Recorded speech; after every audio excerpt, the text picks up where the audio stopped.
오늘 우리가 기다리면 그분이 일하신다라고 하는 제목으로 우리 잠시 말씀을 나누기 원하는데요. 말씀은 이사야 64장 우리 4절입니다. 우리 함께 읽어보았으면 좋겠어요. 이사야 64장 우리 4절 말씀입니다. 같이 읽겠습니다. 시작. 주 외에는 자기를 앙망하는 자를 위하여 이런 일을 행한 신을 옛부터 들은 자도 없고 귀로 들은 자도 없고 눈으로 본 자도 없었나이다. 아멘. 하나님은 저와 여러분을 위해서 일하신다라고 하는 말에 여러분 동의하시죠?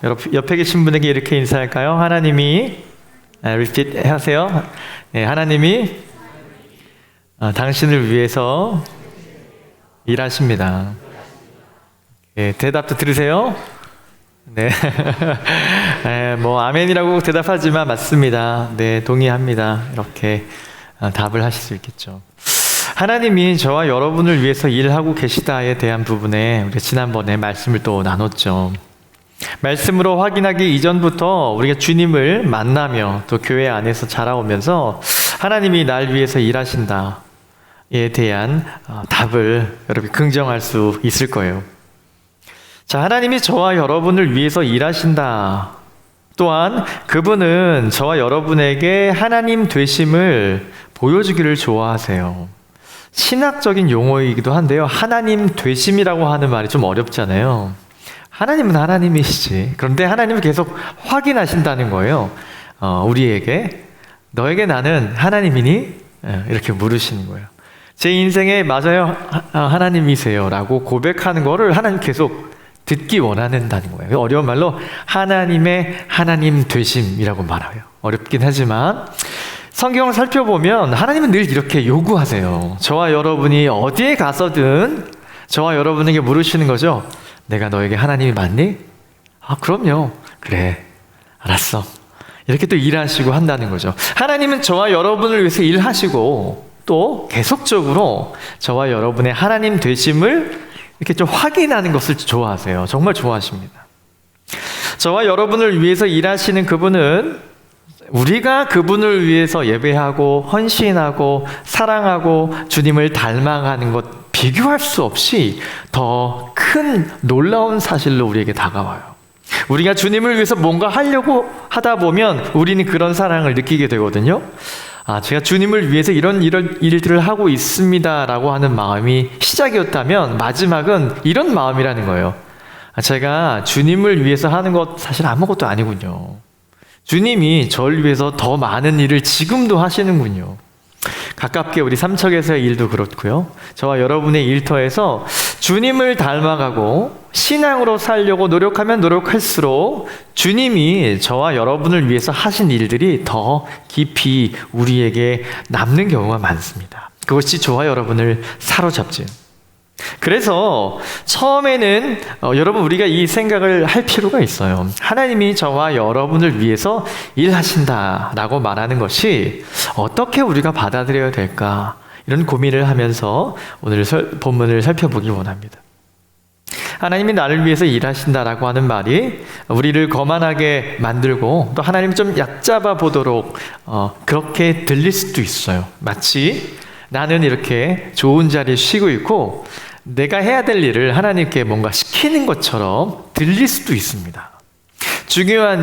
너무 중요한 일은 내가 안 하고 하나님 해주세요. 마치 물론 하나님을 얕잡아 본다고 하는 것은 표현이고요. 마치 우리가 하나님을 그렇게 다룰 때가 혹 있지 않은가라는 거죠. 하나님이 나를 위해서, 너를 위해서 일하실 거야, 일하신다라고 했을 때 우리는 많은 경우 이렇게 생각해요. 하나님이 일하시니까 좀 지켜보자. 우리 기다림에 대한 것이 소주제이기도 한데 주님을 기다린다고 하는 행위를 이렇게 보는 거죠. 자, 이제 하나님 시간이세요. 한번 해보세요. 제가 정말 중요한 제 인생의 때니까 이제 하나님 해보세요. 하나님의 하나님 되심을 좀 보여주세요. 이 자리에 하나님은 기꺼이 하나님의 하나님 되심을 쫙 드러내길 원하시지만 그 의도가 너무 중요한 거죠. 우리가 하나님을 어떻게 바라보며 하나님을 기다리고 있는가. 또 하나님이 나를 위해서, 여러분을 위해서 일하신다고 했을 때 그 일하심은 과연 무엇인가라는 거죠. 오늘 본문을 다시 보시면 하나님은 중략하고 뒷부분 보면요, 자신을 기다리는 자를 위해 일하신다 이렇게 표현해요. 자신을 기다리는 자를 위해 일하시는 분은 오직 하나님뿐이다. 이전에도 그런 걸 들어본 적도 없고, 내가 주의를 기울여서 귀로 들어본 적도 없고, 다른 사람에게 들어본 적도 없고, 내가 본 적도 없어. 누가? 하나님이 누구를? 기다리는 자를 위해서 일하시는 분이 하나님입니다. 하나님은 자기를 기다리는 자를 위해서 일하신다라고 했을 때, 이사야의 표현은 우리가 이것을 포인트로 삼고 은혜를 나누기 원하는데, 이사야 선지자가 저와 여러분에게 보여주고 싶었던 이 기다림은 이것이에요. 내가 실패했다고 말할 때, 내가 실패했다고 말하는 그 순간이 이사야는 기다림의 순간이라고 말하고 있는 거예요. 우리는 하나님이 나를 위해서 일하신다는 말의 적절한 의미는 이거예요.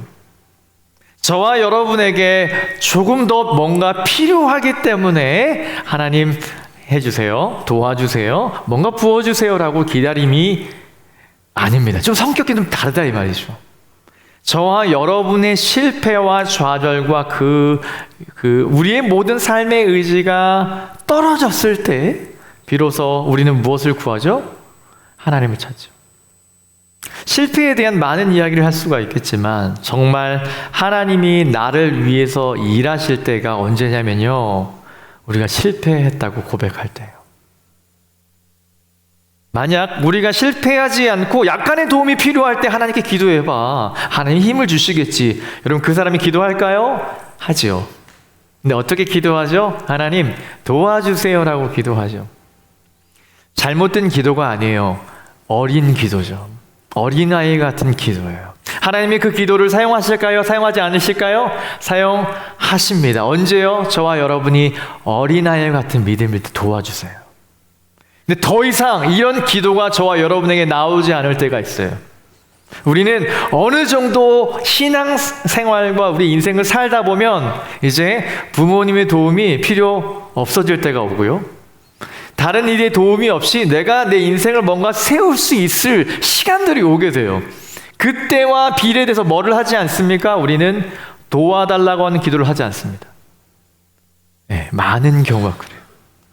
여러분, 그러면 어떨 때 그 인생이 하나님께 의지하고 하나님께 돌아올까요? 바로 하나님을 기다릴 수 있는 그 백성은 바로 실패를 경험할 때 하나님을 기다릴 수 있다라고 하는 겁니다. 하나님이 우리를 위해서 일하신다고 하는 말의 적절한 의미는 저와 여러분이 파산했기 때문에 구제의 금융이 필요하다는 의미와 같아요. 저와 여러분이 약하다고 하는 사실을 딱 받아들일 때 더 이상 내가 강하지 않구나, 내가 정말 나보다 센 사람이 있구나. 여러분, 우리 젊은이들 공감될걸요? 옛날에는 여러분 그랬잖아요. 우리 고등학교 때는 여러분이 가장 예쁘다고 생각했죠. 미안합니다. 네, 우리 남학생 친구들, 여러분이 가장 공부 잘하고 제일 운동 잘하다고 생각했죠. 없군요. 우리 마하나임은 그렇지 않아요. 그러나 우리가 조금 나이가 들어가면서 삶을 경험해 보면서 뭐를 하죠? 우리가 강하지 않다라고 하는 걸 알아요. 우리의 의지가 그렇게 견고하지 않다는 걸 압니다. 여러분, 우리가 약하다고 결정하고 우리가 약할 때에 뭐가 필요하죠? 강한 사람이 필요하죠. 바로 주님을 기대하는 마음이 되는 거예요. 저와 여러분이 위험에 처해 있을 때 뭐가 필요하죠? 보호자가 필요해요. 제가 사파를 준비했거든요. 맞게 그냥 눌러주시면 되겠습니다. 여러분, 제가 어느 시간 그 병원에 데려갈 때가 있었어요. 여러분, 병원에 가면 보호자가 필요하죠. 보호자가 아닌 한 어떤 수속을 밟을 수 없잖아요. 여러분, 정말 저와 여러분이 혼자 있을 때 여러분이 혼자 병원을 가야 될 수밖에 없어요. 그러나 여러분의 보호자로서 누군가 적을 사람이 마땅하지 않을 때 여러분 어떻습니까? 얼마나 큰 외로움을 경험하겠어요. 여러분, 우리가 정말 그런 도움이 필요할 때, 위험에 처해 있을 때 보호자라고 하는 그 신분과 그 존재가 우리에게 필요하게 된다는 거죠. 저와 여러분이 어리석기 때문에 어리석다라고 하는 것이 인정되는 순간 뭐를 구한 줄 아십니까? 지혜로움을 구하게 돼요. 저와 여러분이 길을 잃어버렸을 때 뭐가 필요하죠? 구조의 손길이 필요하죠. 구조자가 필요한 것처럼 마치 이사야 선지자가 하나님을 기대하는 사람, 하나님을 기대하는 사람, 기다리는 사람을 위해서 하나님이 일하신다라고 하는 고백은 저와 여러분이 완벽하게 우리가 할 일을 할 수 없다. 우리가 우리 인생 가운데서 할 수 있는 일이 없다고 판단될 때 주님이 일하신다는 거예요. 하나님이 저와 여러분을 위해 일하신다는 것은 우리가 그 일을 할 수 없다는 것을 의미하는 것입니다. 저와 여러분에게는 그래서 도움이 필요해요. 다시 말하면 완전한 도움이 필요합니다. 내가 이 정도 할 수 있으니까 조금 더 도와주세요라고 하는 도움이 아닌 우리가 단 하루도 살아갈 힘이 없을 때 비로소 누가 우리 주님이 여러분에게 뭐예요? 도움이 된다는 거예요. 성경이 말하고 하는 도움은 잠시 그냥 조금 더 유쾌하게 하는 우리 인생에 조언을 주는 것이 아닙니다. 여러분, 이것이 내가 아니라 바로 하나님께 영광 돌리는 삶. 여러분, 우리 하나님은 이것을 즐겨 하신다고 한다는 사실을 여러분 기억하시기 바랍니다. 저와 여러분을 위해서 하나님께서 행하신다고 하는 사실, 바로 저와 여러분이 실패했다고 말할 때 하나님의 이 기다림, 그것이 시작된다고 하는 사실을 여러분 믿기를 바랍니다. 두 번째로 바로 우리가 기다리게 된다고 하는 것은 하나님의 우리 인생 가운데 실패를 경험하고 우리가 패배자라고 하는 우리의 어떤 삶의 의지도 우리에게 없다라고 하는 것을 고백하는 순간 어떤 일이 일어나냐면 그분이 일하기 시작하는데 바로 말씀을 통해서 나오길 원합니다. 바로 그분이 그분의 일을 하게 하라는 겁니다. 여기서 말하는 그분은 하나님이에요. 하나님이 하나님의 일을 하게 하는 거죠. 어디에? 저의 인생에서, 여러분의 인생에서. 여러분, 이렇게 셀 모임을 하다 보면 한 주간 어떻게 사셨어요? 이런 질문을 조금 하고 난 다음에 이런 질문을 하죠. 제가 들어본 질문 중에 가장 깊은 질문 중에 하나가 이겁니다. 이번 한 주간 하나님은 당신에게 어떤 분이었습니까? 라고 하는 질문이에요. 여러분, 이번 한 주간 하나님은 여러분에게 어떤 일을 하셨습니까? 하나님이 여러분 인생 가운데 하나님으로서 일을 하셨습니까? 아니면 여러분의 그 아직 실패하지 않은 것들로 그냥 그렇게 버티다가 오셨습니까? 더 깊이 하나님의 일을 경험하고 싶어요. 더 하나님의 그 일하심을 좀 경험하고 싶어요. 이런 갈급함이 있는 청년들에게 저는 권면하고 싶습니다. 여러분 실패의 자리에 마땅히 나아가시고 하나님이 여러분 인생에서 하나님의 일을 하도록 기다리셔야 한다는 거죠. 하나님께서 저와 여러분을 위해서 일하신다라고 하는 이 말씀을 듣고 저와 여러분이 짐을 져야 하는 짐에서 내려놓으셔야 해요. 이제는 하나님이 하실 거예요. 이제는 그분이 보호자시고 구조자이시기 때문에 그분의 일을 행하실 거예요. 제가 성경을 막 인용해 드릴 텐데 한번 눈으로 따라오시면서 확인하면 좋을 것 같습니다. 사도행전 17장 25절을 읽어 드릴게요. 또 무엇이 부족한 것처럼 사람의 손으로 섬김을 받으시는 것이 아니니 이는 만민에게 생명과 호흡과 만물을 친히 주시는 이심이라. 누가요? 하나님이. 요약하자면 만민에게, 모든 사람에게 생명과 호흡과 만물을 어떻게 한대요? 직접 자신의 손으로 주신다는 거죠. 그게 하나님의 일이에요. 믿으십니까? 하나님이 어떤 일을 행하시는지 창조주세요. 아직 진화론과 창조론의 싸움이 끝나지 않은 청년들 많을 거예요. 별로 와닿지 않겠죠. 여러분, 우리 하나님이 여러분의 인생 가운데 이번 한 주가 어떤 일을 행하셨습니까? 사도행전은 이 바울은 이렇게 말한다는 거죠.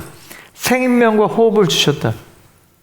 여러분, 갑작스러운 죽음을 만난 일을 여러분이 경험해 보지 못했겠지만 가까이 한번 있어 보셨습니까? 아무리 젊은, 아무리 건강한 이도 갑작스러운 심근경색으로 목숨을 잃어버리는 그런 상황을 보면 생명이 하나님 손에 있다라고 하는 이 조금은 무서운 이 진리가 여러분에게 큰 자극으로 올 때가 많아요. 성경은 이렇게 단언합니다. 우리 모든 만민에게요, 생명과 호흡과 만물을 누가 주신다는 거예요? 여러분의 건강이 아닌 하나님이 주신다고 성경은 고백합니다. 하나님은 지금도 그런 의미에서 일을 하고 계시죠. 옆에 확인하세요. 살아있죠? 지금 하나님이 일하고 계신 증거라는 겁니다. 마가복음 10장 45절, 여러분 너무 잘 아는 마가복음의 주제 요절이거든요. 한번 같이 읽어보겠습니다. 시작. 인자가 온 것은, 주님이 온 것은 시작. 섬김을 받으려 함이 아니라 도리어 섬기려 하고 자기 목숨을 많은 사람의 대속물로 주려 함이니라. 아멘. 대속물로 주려 함, 많은 사람. 네, 예수님은 하늘에 계시지만 이 많은 사람 중에 저와 여러분의 있음을 믿으시죠? 또 여러분 앞으로 여러분 만나게 될, 또 여러분의 자녀를 통해서 이 땅 가운데 있어질 많은 영혼 가운데 하나님이 예수 그리스도가 대속물 되심을 여러분 믿으십니까? 그렇다면 지금도 이 일은 계속되고 있는 거예요. 예수님은 지금도 대속물로 이 땅 가운데 우리에게 확인시켜 주고 계시다는 거죠. 역대하 16장 9절을 제가 읽어드릴게요. 여호와의 눈은 온 땅을 두루 감찰하사 찾고 있다라는 건데요, 전심으로 자기에게 향하는 자들을 위하여 능력을 베푸시나니, 요것 때문에 인용했어요. 하나님은 찾는 거예요. 전심으로 자신의 이 다스림을 기다리는 자에게 뭐예요? 능력을 베푸신대요.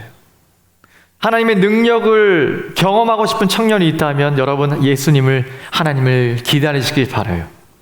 단순한 여러분의 능력의 부재가 아닌 여러분의 인생의 모든 자리를 내려놓고 주님을 기다리는 자녀가 되시면 이 능력을 경험하게 됩니다. 시편 50편 12절, 내가 가령 주려도 너에게 이르지 아니할 것은 세계와 거기에 충만한 것이 내 것임이로다. 하나님의 것이다 라는 거죠.